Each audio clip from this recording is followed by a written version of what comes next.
what do? Try to live. Because when you try to stay alive, your body is a chiller. Because Michael Myers is the ultimate slasher killer.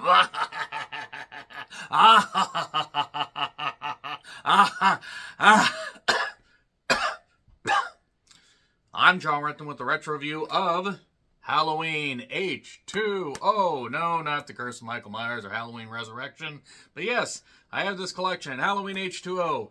I missed the anniversary by almost 2 goddamn months, but I decided to revisit something that came out 25 goddamn years ago.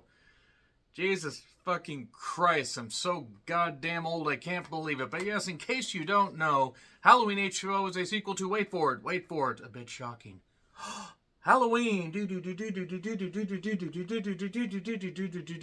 Yeah, Halloween. John Carpenter had nothing to do with directing this.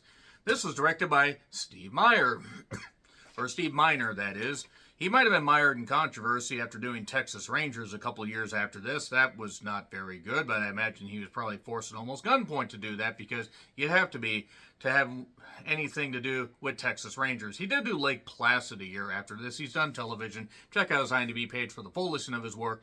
And I would argue that Halloween H20 is one of the better Halloween sequels. But then again, that's not saying much because really outside of this, that ignores this, ignores all of these in fact, this was the first part of what turned out to not be a great trilogy on the Halloween timeline franchise, something or other or whatever. Anyway, yes, the director of Lake Placid did this and was also written by 2 different people whose credits include later on Pray for the Devil, Reign of Fire, and various other things. Also, Steve Miner ended up doing Warlock and House. Not the television show, but, the 1985, I guess, gothic type haunted house movie. I guess gothic, that's the best way to describe it. Nevertheless, Jamie Lee Curtis is back as Laurie Strode, but now under an assumed name of Carrie. She's trying to carry on her wayward son because his name is John, played by Josh Hartnett, whose career is alive no more. Well, actually, no, it's still alive. He did Operation Fortune. Oh, he did that. So yeah, Halloween H20 pretty much ignores the rest of the sequels. I mean, except for the second one that took place on the same night, because they reference it a little bit later on. So, Laurie Strode is the dean of a North California college. Michael Myers shows up and takes out everybody, and she must finally kill Michael Myers for good until the next sequel, which, by the way, was the abysmal Halloween Resurrection. They referenced the end of this in Halloween Resurrection. Obviously, they couldn't reference Halloween Resurrection in this because it hadn't happened yet. Nevertheless, yes, you have Adam Arkin as her love interest. That was certainly an interesting choice, nothing against him. Michelle Williams was in this as Molly. I think the screenwriter slipped some Molly to various people is the only way to justify some of the leaps in logic. LL Cool J was in this. It's funny that LL Cool J had a string of roles, and a couple that stick out to me. He was a security guard trying to become a writer and be more successful. And in Deep Blue Sea, that came out a year after this, he was a philosophically enhanced fry cook that dealt with sharks and somehow managed to survive a shark chomping him, and he stabbed it in the eye with a cross. Well, a cross necklace. Let's get back to Halloween H20. Now, I will admit fully that the Halloween movies aren't my absolute favorite because outside of 1, 2, that was all right. I mean, you have Season of the Witch, Silver, Shamrock, Stop It, Stop It, Stop It. The other sequels get really bad. I mean, you get the one with the cult. I mean, good goddamn Christ, they just went completely off the rails. This, Resurrection was terrible, and then they put it on ice. I blame Busta Rhymes. I just blame Busta Rhymes simply because he either went flip mode or flip chode, however the hell they say it. I'm 42 years old and white trying to say this stuff. Then we got the aforementioned trilogy that went from Halloween 2018 to Halloween Kills and Halloween Ends. The thing is while this movie isn't, necessarily one of the worst sequels, it's a cut or several cuts above the others, it's kind of also bad because it's kind of rushed. I have not watched this in years, and while there are a couple decent moments, Michael takes forever to start killing people. And the movie is only 86 minutes long, with end credits. But yes, Janet Leigh is in this, and it was cool that Janet Leigh was in this. By the way, if you don't know who Janet Leigh is, Janet Leigh, Psycho. She's also the mother of Jamie Lee Curtis. And it was cool. She got to act with her in a couple scenes. They referenced Psycho about 80 million times during this. That's great, because Psycho's awesome, but okay, we get it. So, it did have a $17 million budget. Psycho did not. Psycho had a pretty good budget, but not that much. And $17 million in 1998 money today would be $32 million, so we're almost going 2 times. $16.1 million opening, because people were starved for a halfway decent Halloween movie. $30.3 million today. $55 million gross. That includes worldwide, because I don't think it actually got a worldwide release. They just said, fuck it, we'll stick with the U.S. That's $103.5 million. So, okay. Mr. Sandman, Bring Me a Dream, and whatever the rest of the words by the Chordettes, or the Cordettes. I forget actually how to say their goddamn name, but yes, we start with a break-in. Marion Chambers, who knew Dr. Loomis quite well. I'm not going to explain the entire Halloween timeline to everybody. If you know, you know. Joseph Gordon-Levitt was in this and got an ice skate through his face, so that was fitting. I mean, I like Joseph Gordon-Levitt. The fact that he was Cobra Commander and the string of G.I. Joe movies that actually, well, at least first one was more fun and had any right to be. Basically, Michael Myers breaks into her place for office info and Laurie Strode's file. There were audio clips of Plan 9 from Outer Space. You and your stupid mind, stupid, stupid, stupid. And then she dies, everybody dies, the kids die, everybody. Seemingly the cameraman, because then they switched to somebody that operated the camera a whole lot differently. I kid, of course, I'm sure the cameraman lived. Beware, I live. 10 minutes in, actually almost 11 minutes in, we get the opening credits. So this shit was happening even back then.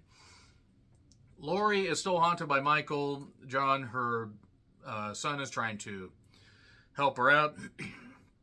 But he's not handling it well. It's his 17th birthday coming up. The same birthday, around the same age, where Laurie had to deal with Michael Myers. Turns out the father wasn't all that great. He was a bit of a piece of shit. And there's some arguing among mother and son. His friends reference the fact that, 20 years from now, you'll still be living with her and probably operating a hotel in the middle of nowhere. Okay, we get it. Psycho, thank you very much. You're very clever, writers. Chris Durand, that is, played Michael Myers. And then a mother and daughter showed up at a rest stop in the middle of nowhere. Who puts a rest stop out there? I mean, good Lord. They used the bathroom because the other bathroom's locked.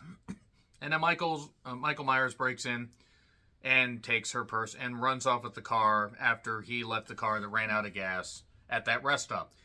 Here's a question. What if nobody came along to that rest stop? Was he going to walk? Was he going to be the walking shape? What was the plan here? I know I'm probably putting too much logic, into a movie called Halloween H20, which is not taking place in a water lab, unfortunately. But nevertheless, we didn't end up getting the mother and daughter killed. That would have been a whole lot better. I mean, nothing against the character, or nothing against the actors. The characters in particular, sorry, but that bob haircut and that stupidity and all that, and just the insanity of the whole situation, and endangering your daughter. Yeah, you probably should have just stood outside the stall and then said, honey, you watch while a murderous maniac is out there. And then, Josh Hartnett gets caught outside campus. Laurie's upset. Or Carrie's upset. LL Cool J gets blamed. He's trying to be an author, by the way. This guy sudden onset LL Cool J. I think this was his first breakout role. I mean, I think he might have been in other movies before this, but I believe this is his first breakout role. And then he calls Laurie a psycho. We get it. Oh my God, we get it. She got to act alongside her mother in a couple scenes. That was cool. Janet Leigh was by an old-fashioned car that turned out to actually be the car from Psycho. I guess it was in a museum. Maybe they restored it. And then there's this talk during this class about this book where You need to kill the monster of your past, or otherwise he's going to target your entire family. You must kill off the monster from your past. Okay, we get it, we get it, we get it. The writing in this movie was dog shit. I mean, I'm sorry. I mean, I know they tried, but good grief. I didn't expect crisp writing in a Halloween sequel, but my God, if this is any more on the nose, it would have been Scarface. Diving into a pile of stuff. We even get Scream 2 clips. Because Miramax owned it. Yeah, don't look up who actually ran Miramax for a while. Don't look that up. Weinstein, I'll just say it right there. And then Michael eventually shows up. He doesn't even take out LL Cool J. LL Cool J just wanders off. This movie seemed to be edited with garden shears. Everyone just decides a party that's left behind instead of going to Yosemite Park. Because why not? So that's Josh Hartnett, Michelle Williams, and a couple people, including one played by Jordan Lynn O'Keefe. Saw pictures of her recently. She's in her mid-40s, and she looks great. Good for her. Good genetics.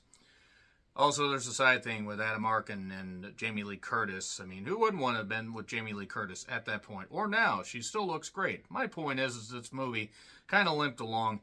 And then people eventually start dying. Eventually. There's a dumbwaiter involvement. Fitting, because everybody is really dumb at getting killed here by a slow lumbering oaf. And then there was a corkscrew death. Where a guy got stabbed with a corkscrew. Kind of how it works. And then he got killed off screen. Off-screen violence, my favorite. And then Jody Lynn O'Keefe gets killed. So there you go. And then brother and sister face off. The only issue I really have with this movie, besides the numerous ones I said, was the mask. I mean, and the thing is, I want you to look at that. I want you to look at that. Look at that. Look at the state of that. Look at that mask. Look at that mask. Look at the state of that. Look at the state of this. Look at the state of that.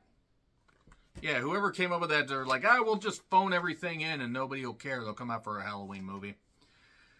So, Adam Arkin's character gets killed. LL Cool J got shot, but the bullet grazed him, yet he was down for about, 8 scenes.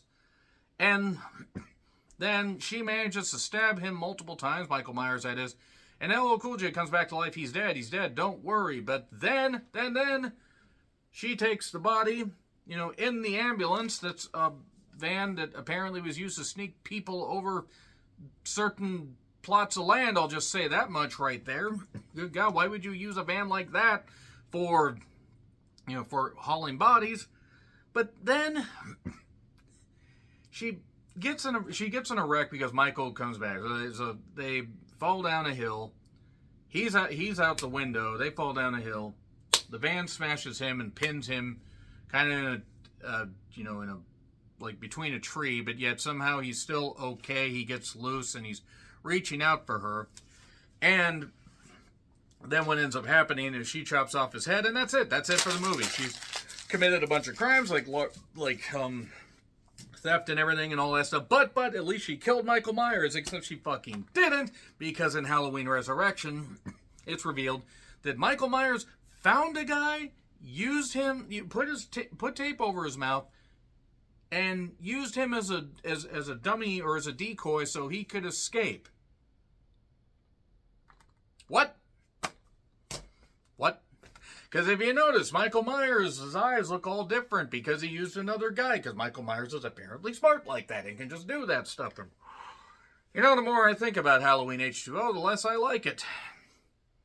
Anyway, let me know your thoughts in the comments. Like, share, subscribe, Twitter handle in the description. I'm John Retlin. I'll see you soon.